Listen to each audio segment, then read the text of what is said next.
aluno do segundo ano do ensino médio, aluna, professores e demais aí que estão participando dessa aula. É um prazer imenso estar com vocês aqui no Centro de Mídias. E comigo eu também tenho o prazer imenso de estar com a professora Luísa, do componente de História. Tudo bem, Breno?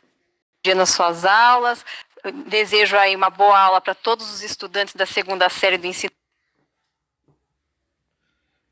Nessa aula de hoje de Geografia, também agradeço a presença dos professores aí que estão acompanhando, prestigiando o nosso trabalho aqui no Centro de Mídias.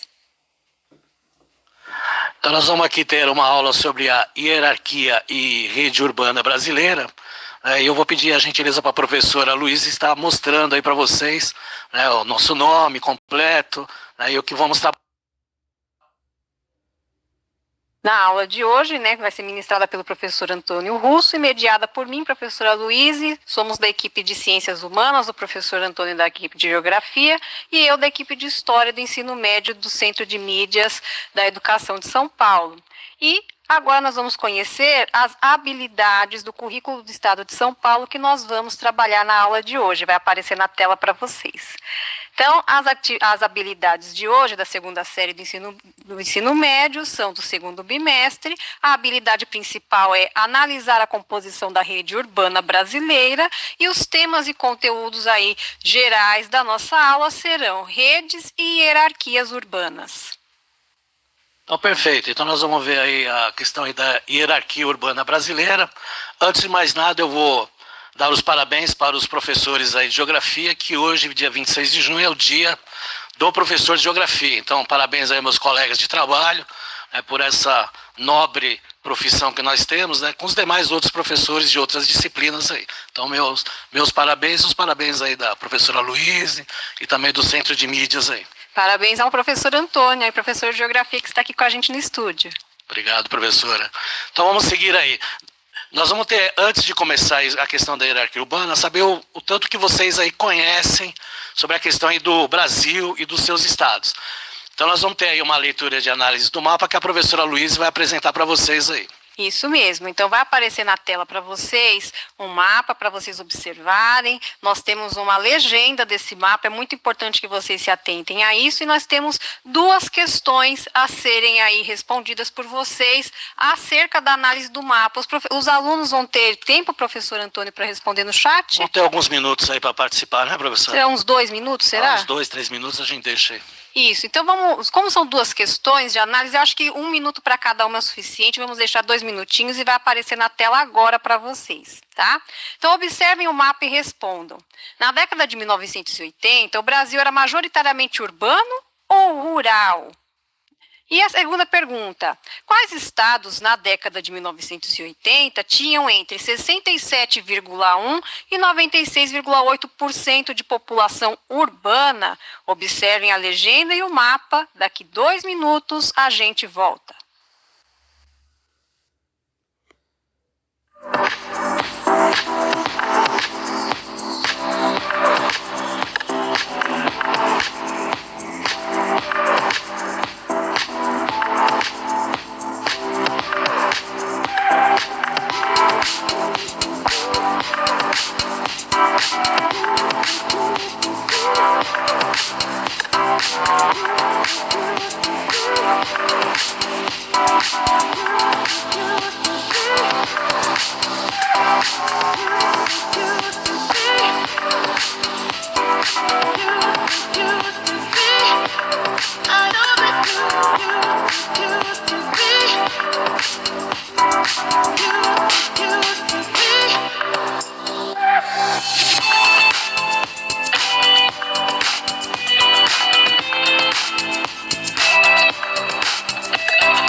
Voltamos aí da nossa interação. Agradeço a todos os estudantes que responderam aí no nosso chat, participando da aula. E foi muito curioso, professor Antônio, que a questão 1, que perguntava ali qual estado, qual região, se o Brasil era majoritariamente urbano ou rural, né? E uma maioria esmagadora falou que era rural, né? Então, por exemplo, o Vitor, a Aninha, o João Pedro, todos eles falaram rural. Já, né, a Carla, a Laís falou que era urbano, né? Mas a grande maioria respondeu rural.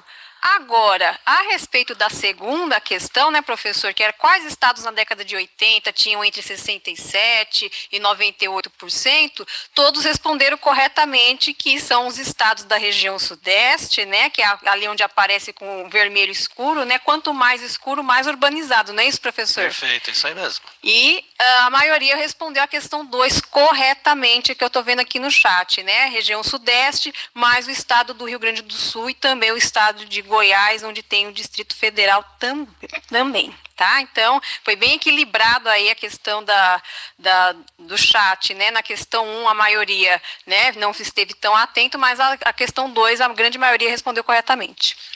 Perfeito. A participação do aluno é importante para a gente saber até que ponto, né, o conhecimento de vocês, né, dessa questão aí da hierarquia urbana. A gente tem que analisar alguns fatos, né, que fizeram com que o Brasil se tornasse um país urbano. Vamos voltar um pouquinho aí no mapa para vocês verem aí. Como vocês falaram aí, a região sudeste, ela tem uma maioria aí esmagadora com urbanização. Aí, lógico, a região norte, a região nordeste, alguns estados nessa década de 1980 eram rural. A gente tem que lembrar, né, como a industrialização ela se concentrou na região sudeste, então a tendência é que as pessoas saíssem de outras regiões e viessem para a região sudeste. Mas, né, voltando, pode voltar aqui comigo, diretor, a gente vai perceber o quê? Em 1970, já havia uma maioria pequena, né, da população urbana no Brasil, né, 56%. Em 1980, a média aumentou bastante, até pela questão do processo industrial que nós tivemos aqui. Então, nós temos aí 67,7% da população urbana na década de 1980. E os estados, eles estão mais concentrados também na região sudeste, né? Nós temos lá São Paulo, Rio, Minas Gerais, Goiás, Mato Grosso do Sul, né, e o Rio Grande do Sul, na região sul. Então, veja realmente a região mais concentrada aí com a questão da urbanização. E com o passar do tempo, outros estados foram, né, tendo a sua maioria urbanizada, né, com o passar com a questão da tecnologia, né, com o advento de outras economias. Então, tudo isso aí tem muito a ver com a questão aí da urbanização. Tá? O que é uma hierarquia urbana? A palavra hierarquia é uma palavra que remete a uma questão de subordinação, né? Mas no caso aqui, a gente está falando de cidades, né? Então, antigamente se falava uma cidade subordinada a outra, tanto é que a hierarquia urbana até a década de 80 eram, né, as metrópoles, vinha depois metrópole nacional, depois cidade regional, né, uma acima da outra, né? Isso demonstrava uma hierarquia. Hoje já não tem mais esse processo de hierarquia urbana, né? Então não é uma questão de subordinação, e sim um processo na qual cidades que acabam se destacando pela sua infraestrutura, pelo seu planejamento, se tornam metrópoles, né, com um desenvolvimento mais avançado. Tá? A questão também da quantidade de população, então são todos efeitos que acontecem aí no dia a dia das cidades para se transformar aí na hierarquia urbana, para se fazer esse processo. Tá? Mas vamos ver aí na tela o que é uma hierarquia urbana. Tá? A hierarquia urbana no Brasil ela é definida pelo IBGE. Né? Quem que é o IBGE? É o Instituto Brasileiro de Geografia e Estatística. Ele identifica e classifica, né, com os seguintes critérios. Então ele tem lá alguns critérios. O primeiro dele é a função de gestão do território. Então uma cidade que tem uma função na qual ela tem uma gestão pública, né, bem mais equilibrada, com vários equipamentos públicos que a gente denomina, e também a questão da gestão privada. Então também é um fator importante aí para a hierarquia, né, para as cidades, né, se desenvolverem na sua hierarquia dentro do país. Tá? Uma outra questão aí que aparece na tela para vocês é o níveis de centralidade do poder executivo e do judiciário no nível federal. Tá? Então, é um processo geral, né, na qual a gente tem um processo do executivo. Quem que é o executivo? No caso aí federal seria o presidente, no caso do estadual seria os governadores, no caso municipal seria os prefeitos. E a questão judiciária também, né, as leis que são vinda pelo legislativo, tudo isso aí tem uma importância que acaba transformando aí num critério para a hierarquia urbana aqui no Brasil. Um outro critério que é muito utilizado é a questão da centralidade empresarial. Tá? Então essa questão das empresas estarem na cidade, né, o conjunto de empresas que podem ser nacionais ou internacionais, tudo isso também prevalece na questão da hierarquia urbana. E por último, a presença de diferentes equipamentos e serviços. Como eu falei para vocês, esses equipamentos e serviços eles podem ser tanto público como também privado. Então, hospitais, escolas, todo esse processo social que nós temos aí, ele também é incluído nessa hierarquia urbana. Então, o IBGE segue esses 4 critérios, segue também outras características, né, questões de aeroportos, né, que também acaba influenciando aí, né, e até podendo ter as cidades como cidades globais, que a gente vai ver aí mais para frente. Tá? O interessante é que o IBGE ele é de 5.564 municípios no Brasil. Então, praticamente aí, todos os municípios aí foram abrangidos nessa pesquisa que foi feita. Os dados que eu vou apresentar para vocês aí é de 2007. Tá?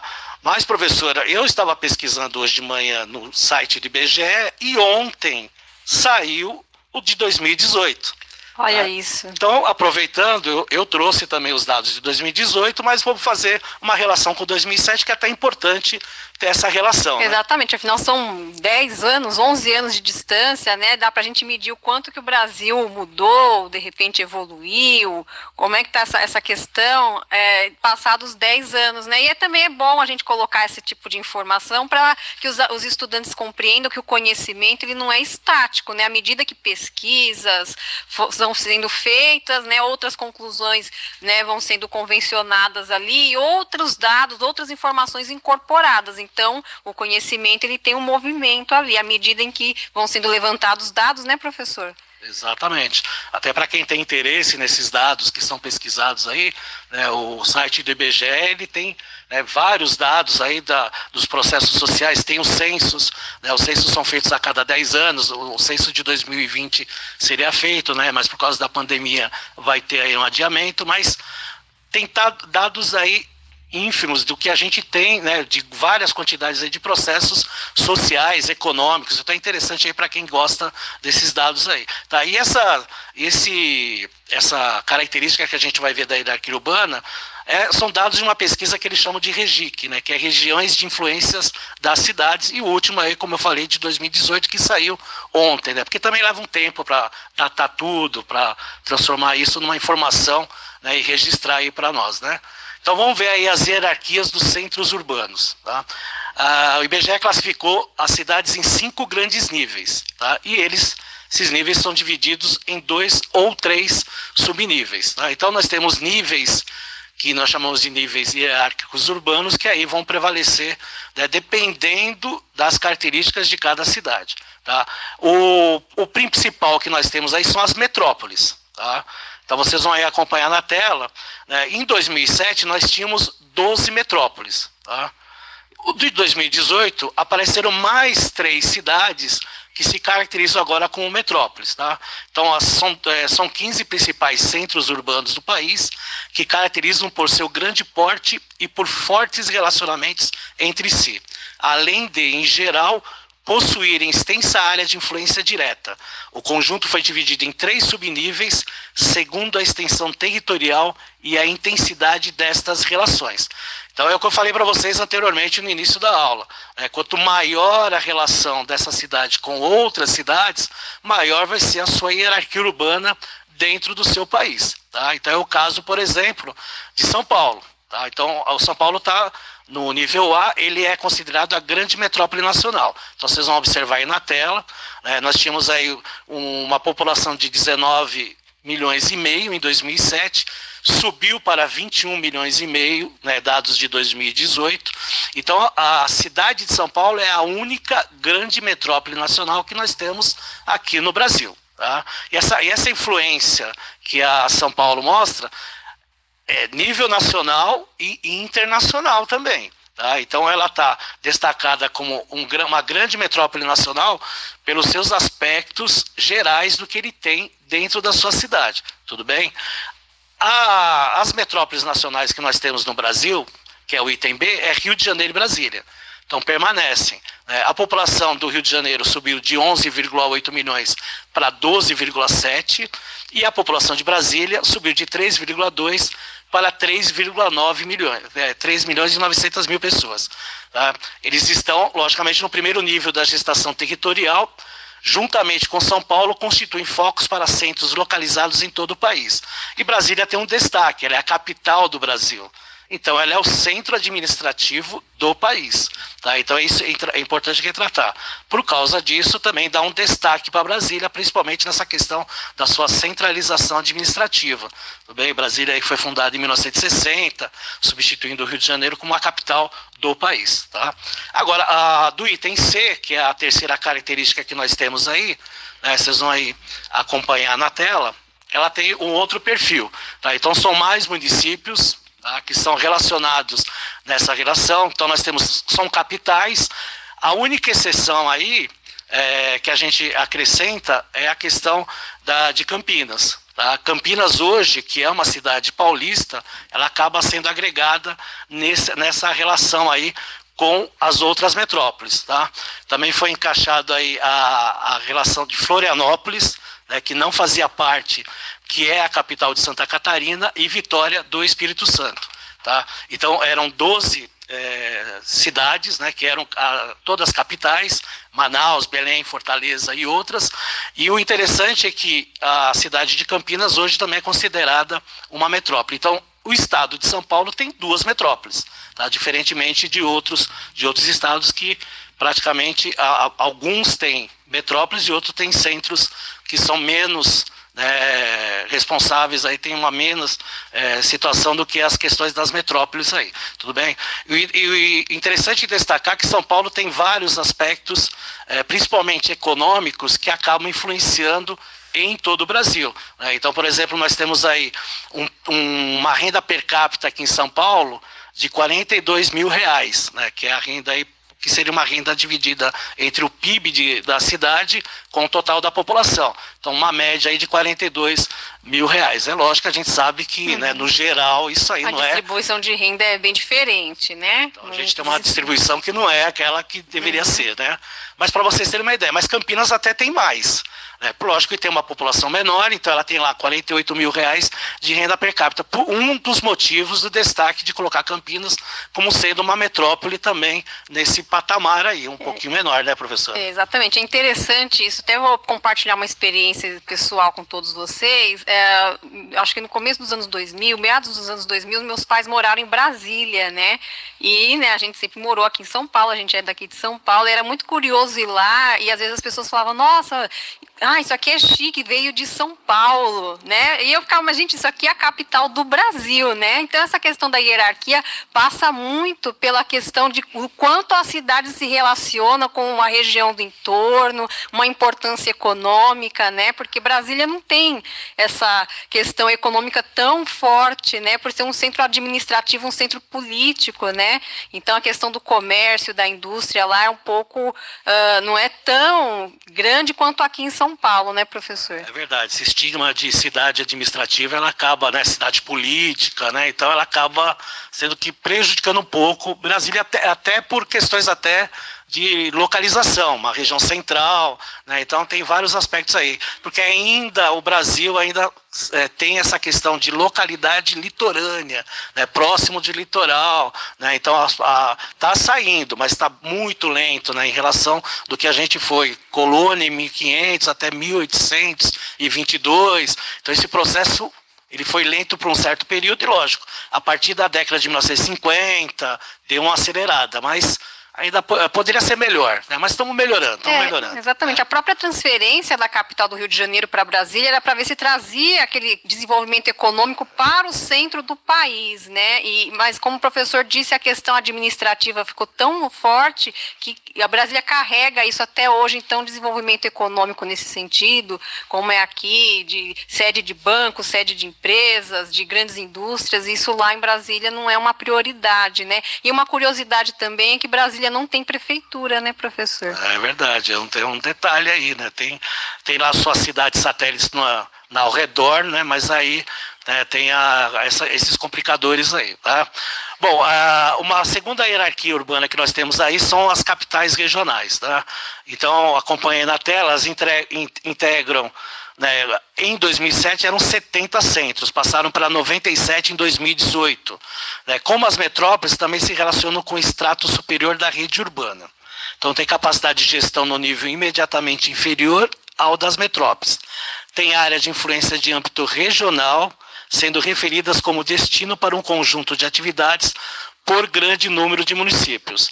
Então já é uma questão já mais regional, né? Mais aqui no Brasil, né? Diferentemente das outras metrópoles, que a gente, mesmo tendo um nível menor, como o que a gente viu no item B e C, também pode ser conhecido em outros países próximos ou países até distantes. Agora, no caso da capital regional, é mais regional mesmo no Brasil, por isso que fala capital regional. Tá? A gente vai ver aí no item A, capital regional, que é o nível A, que é colocado pelo IBGE, era constituído por 11, foi para 9 cidades, porque foram cidades que foram para as metrópoles, né? Eram médias de 955 mil habitantes em 2007, passou para 800 a 1 milhão e 400. Então os critérios também vão mudando aí. Tá? Inclui as capitais estaduais não classificadas no nível metropolitano. Tá? E tinha Campinas, né? Lembra que eu falei, Campinas agora ela é uma metrópole. Tá? Mas foi incluído no lugar de Campinas, apareceu Ribeirão Preto. Né? Então isso é interessante também falar. Tá? Então o entorno do Ribeirão Preto é uma cidade importante, né, tanto ela assim economicamente, e tem influências em cidades próximas no entorno dela, tá? Então por isso que é importante retratar isso aí. Nós temos a capital regional B, né, com menos influência, né, que era constituído por 20, agora são 24 cidades, a média permanece aí com seus 435 mil habitantes, mais presente no centro-sul. Tá? Então essas cidades aí que aparecem na letra B são cidades que estão mais na região do centro-sul. E a C, que é a capital regional C, ela era constituída por 39 cidades, passou para 64 cidades.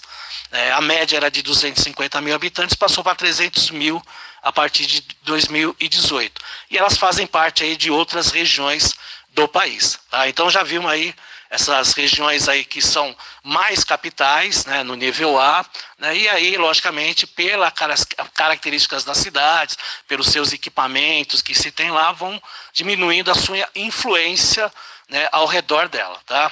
A terceira característica aí que nós temos como hierarquia urbana são os centros subregional. Tá? Integram este nível. Antigamente, em 2007 eram 169, né? 169 centros, passaram para 352. Atividades de gestão menos complexas.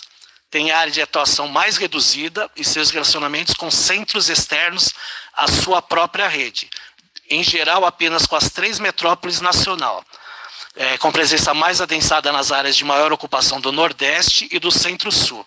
E mais esparsa, né, mais afastadas, nos espaços menos densamente povoados das regiões Norte e Centro-Oeste.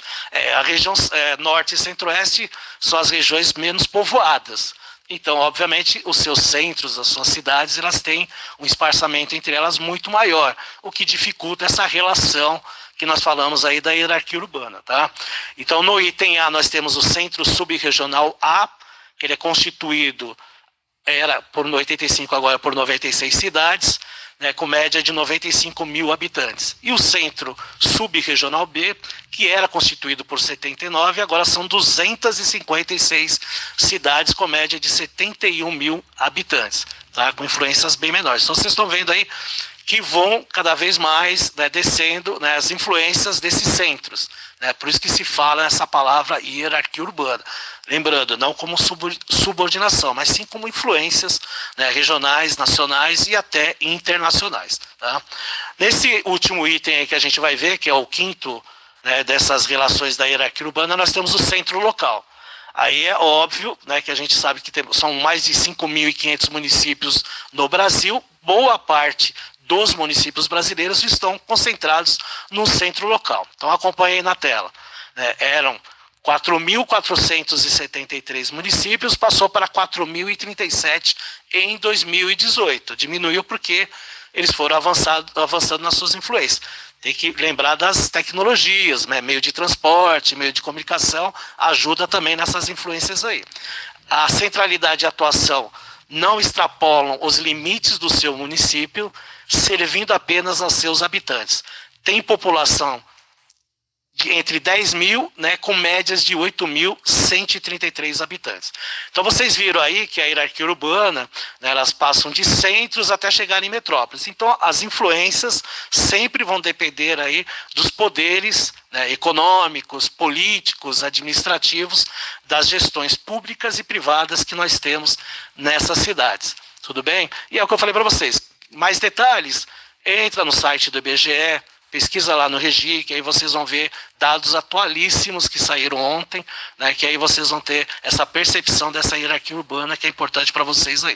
Né? Vamos dar uma treinadinha aí, fazer uma atividade, professora? Vamos lá, chegou a hora de saber se vocês, estudantes da segunda série do ensino médio, estão acompanhando a nossa aula, está na hora da gente aferir aí o que vocês estão absorvendo da aula de hoje. Então, para isso, nós teremos duas perguntinhas que vão aparecer na tela para vocês. Né?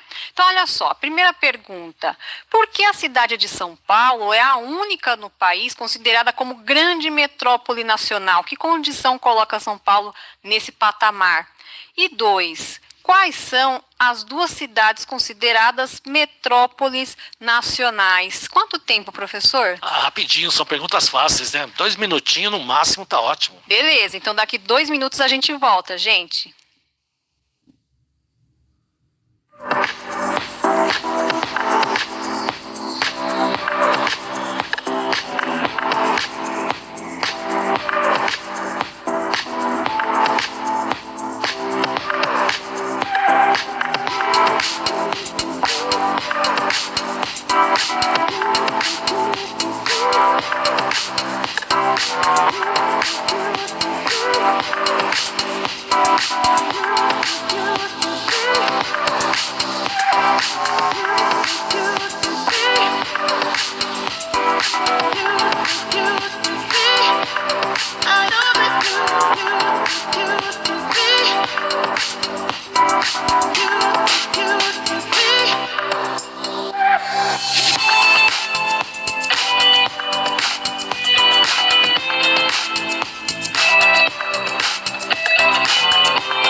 mais uma interação via chat. Dessa vez, professor Antônio, pessoal, né, já acompanhou melhor, né? Até a primeira atividade era para aferir o conhecimento prévio de vocês, mas dessa vez ficou claro que vocês estão acompanhando a aula. Parabéns aos estudantes, porque a grande maioria acertou as perguntas, tá? Até por uma questão de tempo, muitas respostas da primeira questão foram bem pontuais, colocando aspectos assim bem específicos. Alguns, como o Gabriel, por exemplo, falou economia, né, que caracteriza São Paulo como sendo uma metrópole nacional. Passa pela economia, professor? Sim, passa. É um dos critérios até mais significativos, né? Porque quando a gente fala em economia, a gente abrange vários aspectos. A gente sabe que São Paulo tem várias características aí, tem inúmeros aeroportos, né? Tem a questão, por exemplo, da megalópole com o Rio de Janeiro, então tudo isso aí influencia mesmo. Exatamente, então muitas pessoas colocaram aqui as empresas, as oportunidades, a economia, a indústria, os produtos que são comercializados e produzidos, então eu acho que tudo isso, né, professor, engloba aí a resposta da questão 1, então os estudantes estão de parabéns. E para a questão 2 ficou uma coisa meio dividida, viu? A maioria respondeu que as metrópoles nacionais são Rio de Janeiro e São Paulo, mas olhando aqui o chat que foi passando, muita gente respondeu corretamente, que são Rio de Janeiro e Brasília. Aí, porque mostra que prestaram atenção. Parabéns aí aos alunos que participaram. São as duas metrópoles nacionais, né, Rio de Janeiro e Brasília.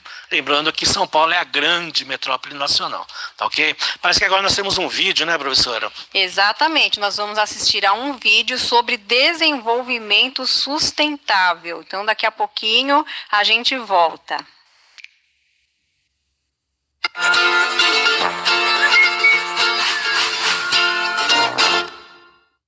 Olá, sejam bem-vindos à série especial do IBGE Explica, em que falaremos sobre os Objetivos do Desenvolvimento Sustentável, conhecidos pela sigla ODS. Podemos dizer que os ODS são herdeiros dos ODM, os Objetivos de Desenvolvimento do Milênio. Estes foram lançados pela ONU no ano 2000 na Declaração do Milênio. Nela, as nações se comprometeram a unir esforços para reduzir a pobreza extrema num prazo de 15 anos por meio de 8 objetivos, entre os quais a redução da pobreza, a universalização do ensino básico e a redução da mortalidade infantil. Afinal de contas, quando estabelecemos objetivos e metas, tendemos a nos esforçar mais para cumpri-las do que quando simplesmente deixamos rolar. Há também o fator de pressão coletiva. Muitas pessoas não conseguem estudar sozinhas por falta de força de vontade, mas quando vão a bibliotecas ou salas de estudo, se sentem motivadas ou pressionadas a estudar mais, pois veem a atitude de seus pares e temem serem deixadas para trás. Então, com os países, acontece a mesma coisa. E os esforços deram resultado. Nesses 15 anos, ao redor do mundo, o número de pessoas que vivem em extrema pobreza diminuiu mais da metade. A proporção de pessoas subnutridas nas regiões em desenvolvimento caiu quase pela metade. A taxa de matrículas no ensino primário nas regiões em desenvolvimento atingiu 91% e muito mais meninas estão agora na escola em comparação com os dados de 15 anos atrás. Ganhos significativos também foram vistos na luta contra o HIV, AIDS, a malária e a tuberculose.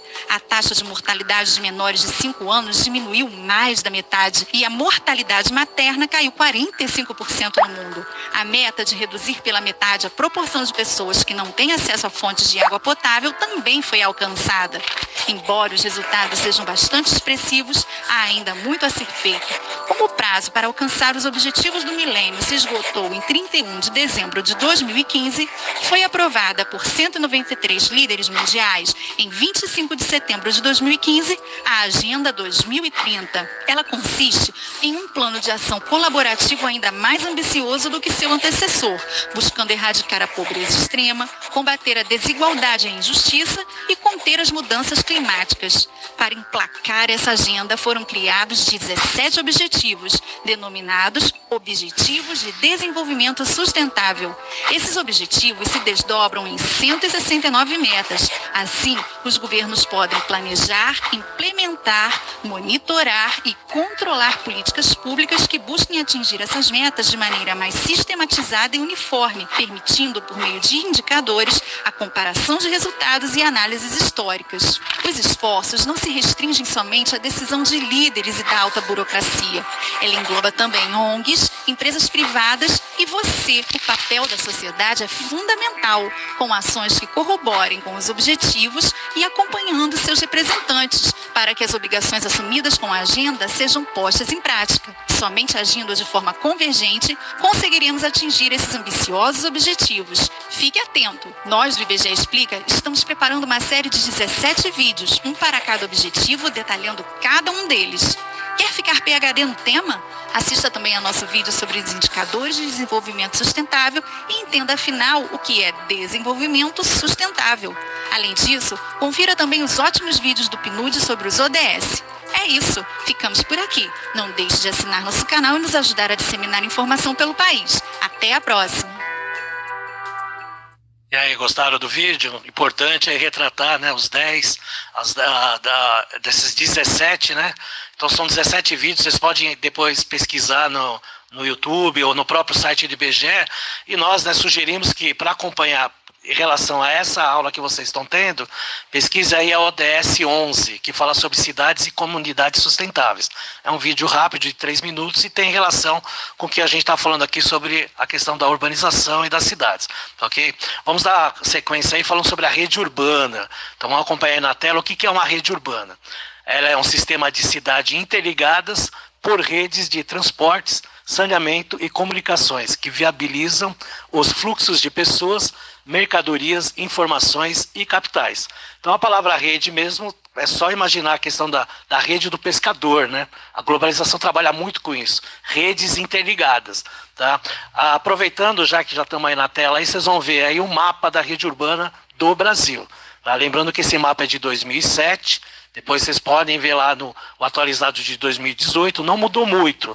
Né? E o que retrata bem isso aí, né, é as redes interligadas dos municípios, né, e destacando aí principalmente as metrópoles, né, Rio de Janeiro, Brasília, São Paulo, né, tendo um destaque muito grande, né, na relação dessas redes interligadas com os outros municípios, com os outros centros, com as outras cidades aí. Tá? Então é importante sempre retratar isso aí, né? A influência que as grandes metrópoles do Brasil têm em relação aos outros centros, né, urbanos que nós temos aí na questão da hierarquia urbana. Tá? No próximo mapa aí vocês vão ver aí a região metropolitana de São Paulo. A região metropolitana de São Paulo, ela se destaca aí a cidade de São Paulo, faz uma conurbação, né? O que é uma conurbação? Uma ligação com as outras cidades, né? Então formando aí a grande região metropolitana do município aqui de São Paulo, junto com outros aí. Né? Muita gente aí mora numa cidade, Taboão da Serra, vem estudar, vem trabalhar em São Paulo e até vice-versa. Tá? É a influência aí da metrópole nacional, que é a grande metrópole nacional do Brasil. Tá? No mapa seguinte, a gente vai ver aí as regiões do estado do Rio de Janeiro, que também é uma outra grande metrópole. Né? Então são as duas principais metrópoles aí que nós temos no Brasil, né? São Paulo e Rio de Janeiro se destacando aí com uma ligação profunda entre elas. Então nós temos aí as regionais do Rio de Janeiro, né, que são muito parecidos com a questão aí de São Paulo quanto à questão da conurbação, a influência que a cidade do Rio de Janeiro tem perante aos outros municípios mais próximos. Tá? No outro mapa a gente vai ver as cidades globais, tá, que eu citei aí anteriormente. As cidades globais, elas são cidades que têm uma grande influência para o exterior, para fora do seu país. Né? São poucas cidades, né, se a gente for falar sobre mundo, são em torno de 60 cidades aí que são consideradas cidades globais. Né? E elas são divididas, eu não vou explicar, porque depois numa próxima aula a gente vai ter essa explicação, mas elas são divididas em alfa, beta e gama. São Paulo, por exemplo, é alfa. E as duas principais cidades globais que nós temos no planeta é Nova York e Londres, que aí tem uma influência muito grande no mundo, né? Principalmente na questão econômica, na questão política aí. Tá? E para finalizar aí, a gente vai ver a megalópole, que eu citei para vocês, que é a ligação entre Rio de Janeiro e São Paulo. Tá? E para finalizar de vez, nós vamos deixar uma atividade para eles fazerem, né, professora? Para não ficar assim, né, sem fazer nada, né? Exatamente. Então, para aprofundar os estudos em casa, vocês vão analisar essa imagem. Quem estiver vendo pelo celular pode bater um print da tela agora. E aí vocês vão descrever o que vocês observam na imagem abaixo. Então, temos as localidades, São Paulo, Campinas, Santos e Rio de Janeiro. E essas luzes, o que será que essas luzes, essas áreas claras significam? Então, vamos lembrar de tudo que a gente viu na aula de hoje para vocês fazerem esta atividade no caderno de vocês. Então tá bom, agradecemos aí a participação de vocês, obrigado pela participação do chat, uma boa noite a todos, né, professora? Eu agradeço, professor Antônio, a oportunidade de estar aqui mediando essa aula e desejo aí bons estudos aos nossos estudantes. Gente, até a próxima. Tchau, tchau.